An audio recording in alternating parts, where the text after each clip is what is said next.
खूप दिवसांनी दिसतंय मला. बोला. बीड प्रकरणामध्ये सीआयडी एकीकडे तपास करते, एसआयटी सुद्धा स्थापन करण्यात आलेली आहे. वाल्मिक कराड कोठडी देण्यात आली, पण आता विरोधी पक्षातील नेते असं म्हणतात की मोठ्या आकार वाचवण्यासाठी छोट्या आकाराचा एन्काउंटर केला जातो. बीडचा विषय हा महाराष्ट्राच्या कायदा सुव्यवस्थे संदर्भातला एक महत्त्वाचा विषय. गेल्या अनेक वर्षापासून बीडमध्ये कायद्याचं राज्य नव्हतं. एक व्यक्ती सांगेल तोच कायदा, तेच प्रशासन आणि तोच न्याय. बीड जिल्ह्यानं अनेक खून पाहिले, बीड जिल्ह्यानं अनेक खून पचवले, पण संतोष देशमुखच्या खुनानंतर जी वाचा फुटली आधीच्या खुनाना आणि गुन्ह्यांना, त्याच्यामुळे महाराष्ट्र अस्वस्थ झाला आणि सरकारलाही अखेर हालचाल करावी लागली. सरकार हादरलं का? सरकारला सुद्धा असे खून पचवायची सवय आपल्या. ज्या प्रकारची चित्र आणि व्हिडिओ आम्ही गेल्या सत्ता आल्यापासून पाहिली, बीडचे आका, सध्याचे मुख्यमंत्री, दोन उपमुख्यमंत्री यांच्याबरोबरची चित्र, त्यांचा वावर, एकमेकांशी असलेला संवाद, त्याच्यामुळे अर्थात लोकांच्या मनामध्ये शंका येऊ शकतात की खरोखर न्याय मिळेल का, खरा तपास होईल का. देवेंद्र फडणवीस हे फक्त बोलतायत की कोणालाही सोडणार नाही, पण आतापर्यंत देवेंद्र फडणवीस यांनी किती जणांना कसं सोडलंय आणि कसं अडकवलंय याचीच एक एसआयटी नेमली पाहिजे.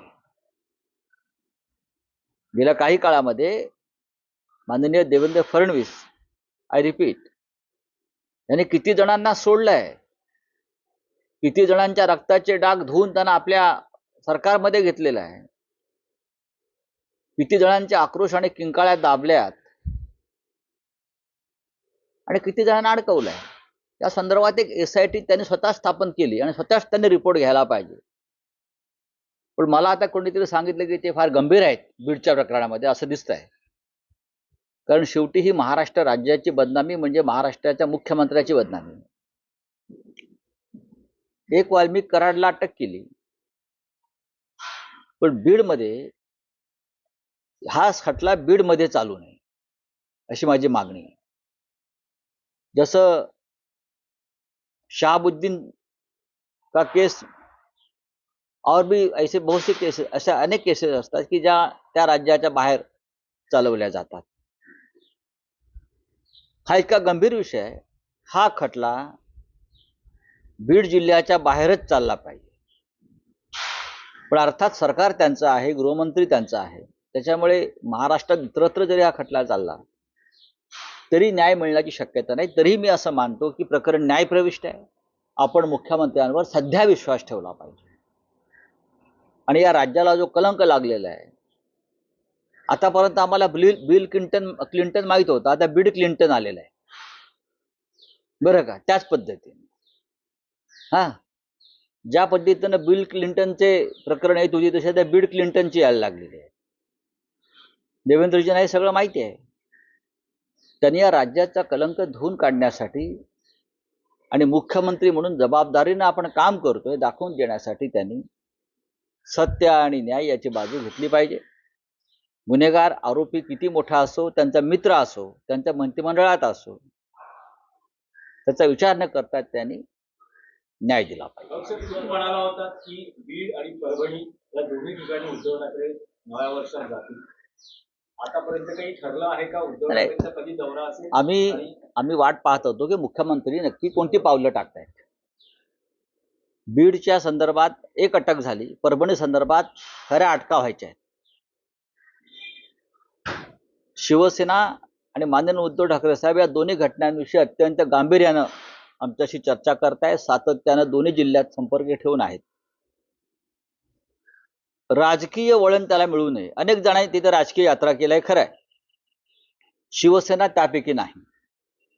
2 निरपराध जीव मुकलेले आहेत, बीड आणि परभणी. आणि अशा प्रकारे अनेक जणांना तिथे प्राण गमवावे लागले आहेत बीडमध्ये. तपासाला आता सुरुवात झालेली आहे. त्याच्या संदर्भात आम्ही हा निर्णय घेतला की तपासाला एक दिशा आणि गती मिळू द्या, आणि त्यानंतर आम्ही दुर्दैवी जे मृत आहेत सोमनाथ सूर्यवंशी आणि सरपंच देशमुख यांच्या कुटुंबियाचा आम्ही सांत्वनाला जाऊ. आम्हाला कोणत्याही राजकीय दबाव किंवा राजकारण करायचं नाही. दादा या हा, काय आपला काय प्रश्न आहे? मुंडेंसंदर्भात दादा चुकत अजित पवार काहीच बोलत नाहीये. काय वाटतं मुंडेंची जागी भुजबळला आणतील? बघा, हा विषय मी याच्यावर चर्चेचा विषय नाहीये. माननीय मुख्यमंत्र्यांनी खरं म्हणजे अत्यंत गांभीर्यानं बीडच्या प्रश्नात लक्ष घातलं पाहिजे, आणि आपल्या मंत्रिमंडळामध्ये नक्की कोण आपल्याबरोबर काम करत आहे, आणि सत्तेचा हा अशा प्रकारे गैरवापर करून लोकांचे प्राण घेतले जात आहेत का, लुटमार सुरू आहे का, हे पाहणं हे मुख्यमंत्र्यांची जबाबदारी आहे. सरकारमध्ये कोणाला घ्यायचं आणि काय, हा मुख्यमंत्र्यांचा अधिकार आहे. रावसाहेब, जशी बीड आणि परभणीत अस्वस्थता आहे तशीच अस्वस्थता ही शिवसेना युपीटी मध्येही बघायला मिळते. बीड आणि परभणीची अस्वस्थता आणि वेगळी आहे, पण नाही, तुम्ही असं कसं काय तुलना करताय? तुलना करण्याचा मुद्दा नाही. तिकडे खून पक्षात पडले आहे तो. आहे. पक्षामध्ये अनरेस्ट अजिबात नाही, एक लक्षात घ्या. राजन साळवी हे भाजपमध्ये प्रवेश करणार आहेत अशी माहिती मिळते. 12 जानेवारीला त्यांचा भाजपात प्रवेश होतो आहे. मुंबईतले अनेक पदाधिकारी शिंदे गटाच्या वाटेवर आहेत. पुण्यातले 5 अहो, पण शिंदे गटाच्या वाटेवर, शिंदे कोणत्या वाटेवर आहेत ते पहा ना आधी. स्वतः एकनाथ शिंदे आणि त्यांचे लोक अस्थिर आणि अस्वस्थ आहेत. त्यांच्या बघा, ज्या प्रकारचं सरकार स्थापन झालेलं आहे सध्या, त्याच्यामुळे स्वतः शिंदे अस्थिर आणि अस्वस्थ आहेत. अशा अस्थिर आणि अस्वस्थ पक्षाकडे खरे शिवसैनिक जातील का? आमिषं दाखवली जात आहेत, सत्तेचा धाक दाखवला जातो, हे खरं जाते. जे कमजोर हृदयाचे आहेत बरं का, त्यांच्याविषयी मला बोलायचं नाही.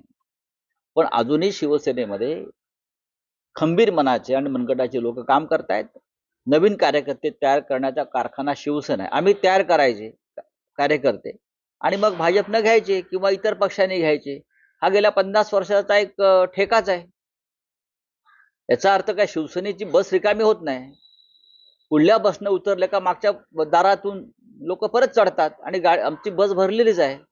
पण राजन साळवींशी काही संपर्क? राजन साळवींशी माझं चर्चा झालेली आहे. नक्कीच पराभवानंतर थोडे ते अस्वस्थ आहेत.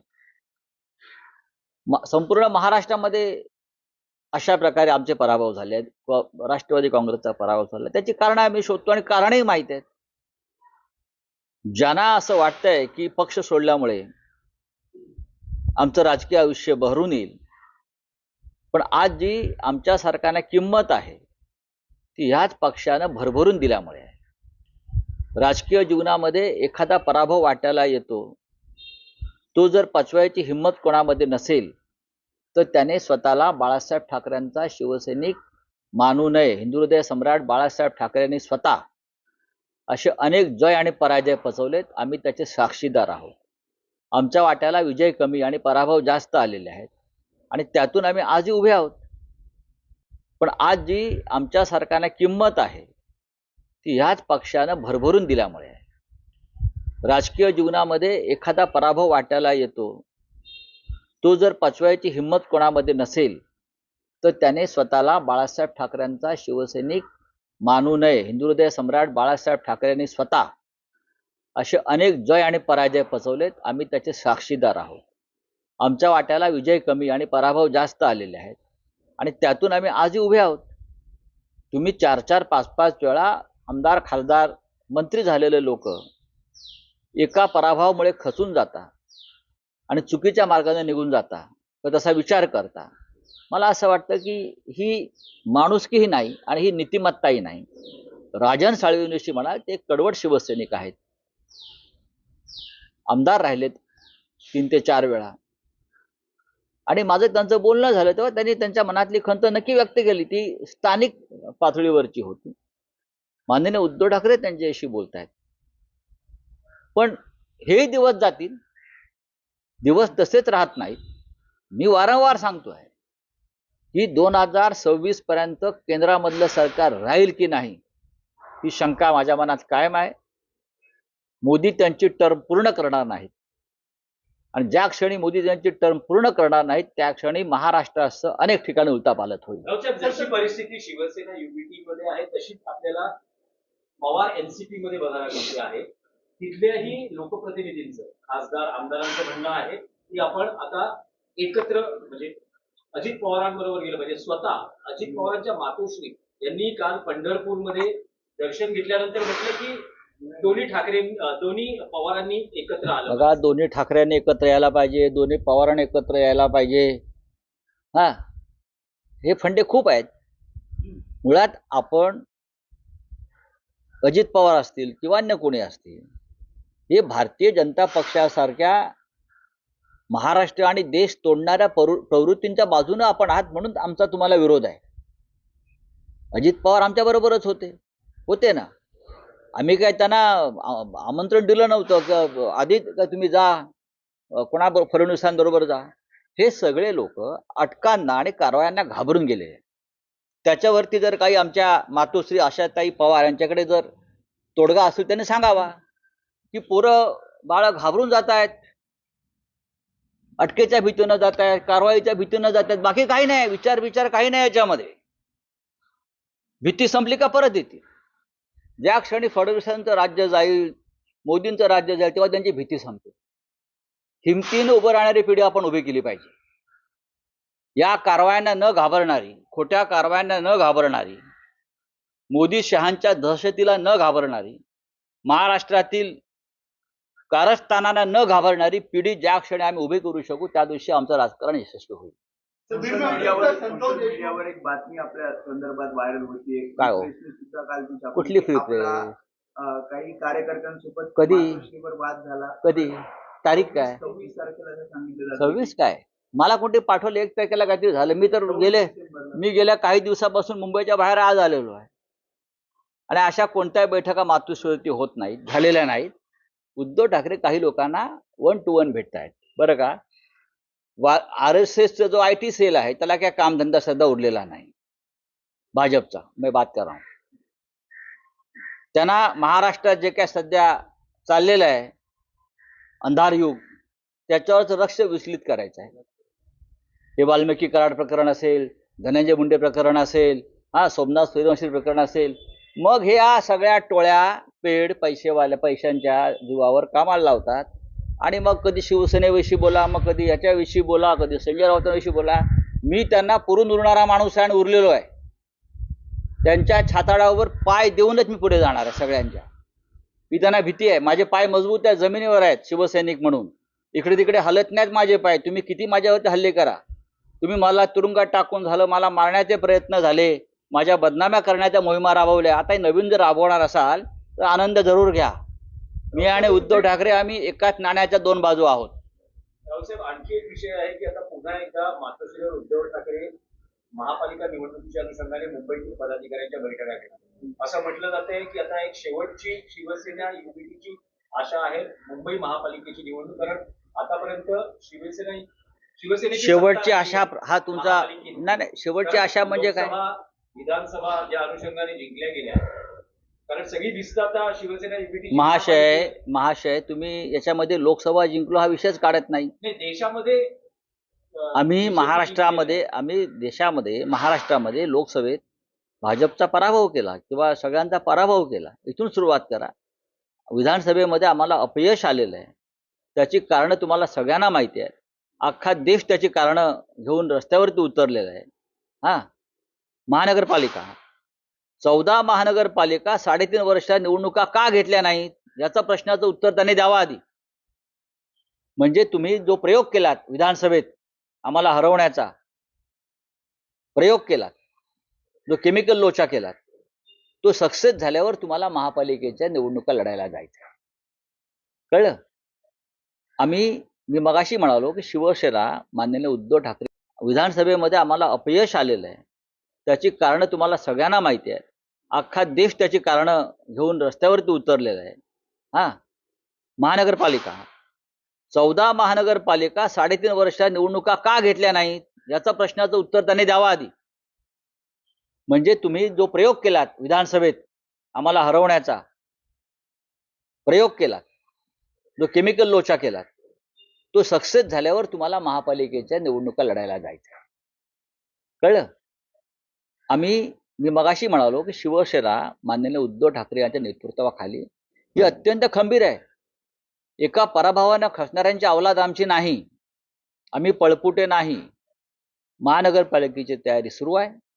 आम्ही त्याच हिमतीनं महानगरपालिका लढू आणि आम्हाला खात्री आहे आम्ही संघर्ष करू, लढू आणि महानगरपालिकेवरती मराठी माणसाचा झेंडा कायम ठेवू. स्पष्टीकरण की महापालिका निवडणुका या स्वबळावर लढल्या जातील की कशा, काय नेमकी धोरणं आहेत? कारण असं म्हटलं जातं की काँग्रेसकडूनही सांगितलं गेलंय की एकत्र लढू आणि समजा तसं नसेल तर त्यांनी स्वबळाची तयारी सुरू केली. पाहू ना अजून याच्यावरती. बघा शिंदे गटानंही स्वबळाची तयारी सुरू केली आहे. बघा, काय असेल? एकनाथ शिंदेचा पक्ष जो आहे तो त्यांचा पक्ष नसून तो मोदी शहांचा पक्ष आहे. एकनाथ शिंदेचा पक्ष नाहीये हा, मोदी शहा फडणवीसांचा पक्ष आहे. तो त्यांनी तात्पुरत्या स्वरूपात त्यांच्या हातात दिलेला आहे. त्याच्यामुळे शिंदे निर्णय घेणार आहेत की मोदी शहा निर्णय घेणार आहेत हे आधी तुम्हाला त्यांना विचारावं लागेल. मोदी शहा ठरवतील शिंदेच्या पक्षाने काय करायचंय, पण शिवसेना जी आहे आमची त्याचं नेतृत्व उद्धव ठाकरे करतायत आणि त्याचा निर्णय आम्ही घेणार. महाराष्ट्राच्या, मुंबईच्या आणि मराठी माणसाच्या अस्मितेचा विषय असल्यामुळे आम्हाला निर्णय घ्यावा लागेल. चला, थँक्यू. हाँ चलो हो गया. आपका क्या है?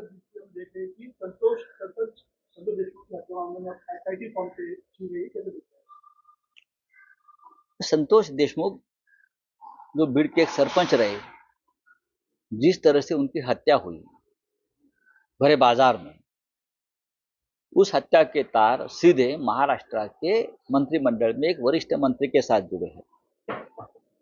उनके जो आसपास इर्द गिर्द जो उनके दाएं बाएं है उनके साथ है. एक को अरेस्ट किया है. अब एसआईटी की स्थापना हुई है. अब तक भीड़ जिले में लगभग 40 साल से कोई शासन नहीं, कोई प्रशासन नहीं, कोई कानून व्यवस्था नहीं. No law and order in भीड़. ये क्यों हुआ, कैसे हुआ? अब तक ये संतोष देशमुख की एक हत्या सामने आई, 100 से ज्यादा हत्याएं वहां हुई है. मार देते हैं लोग. भीड़ की जमीन में इतना खून बहा है अब तक, उतना बिहार ने भी नहीं देखा होगा. बात ऐसी है कि अब हमारे मुख्यमंत्री साहब जो है उसने एसआईटी की घोषणा की है. एक खून की एसआईटी मत करिए, उससे पहले भी जो हत्याएं हुई है उसकी भी जांच करिए. ये हत्याएं अब तक को किसने प्रोटेक्शन दिया? आपकी सरकार रही हमेशा. कौन थे राज करने वाले भीड़ पर, आपको मालूम है. तो एसआईटी की स्थापना आपने की है, बहुत गंभीरता से ये कलंक जो लगा है महाराष्ट्र को आप खत्म कर दीजिए.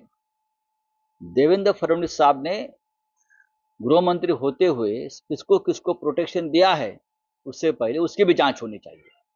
उसके ऊपर एक अलग से एसआईटी की स्थापना केंद्र की तरफ से होनी चाहिए. समझा? अजित पवार और शरद पवार एक होना चाहिए. आशाताई पवार जो हमारी अजित दादा की माता जी है, मैं उनको प्रणाम करता हूँ और उनकी जो सोच है उनको भी प्रणाम करता हूँ भाई. लेकिन आपका जो प्यारा बच्चा है वो डर के मारे भाग के गया है बीजेपी के पास. सबसे पहले माता जी ने भगवान के सामने प्रार्थना करनी चाहिए कि मेरे बेटे में लड़ने की हिम्मत दे दो. वो लड़ेगा अन्याय के खिलाफ, ईडी के खिलाफ, बीजेपी के खिलाफ. वो हिम्मत देने की प्रार्थना माता जी ने करनी चाहिए अपने बेटे के लिए. मणिपुर के सीएम उन्होंने सॉरी किया है तो 19 महीने के बाद उनको पता चला कि महिलाओं उनकी बलात्कार हत्या सड़क पर होती है और उसके लिए मैं जिम्मेदार हूँ. सॉरी से क्या होता है, नुकसान हुआ है तो हो गया. अच्छी बात है, आने दो. बहुत सी बातें सामने आ जाएगी. नीरव मोदी कब आएगा, मेहुल भाई कब आएगा, दाऊद को कब लाएंगे, उसके ऊपर भी चर्चा होनी चाहिए. Thank you.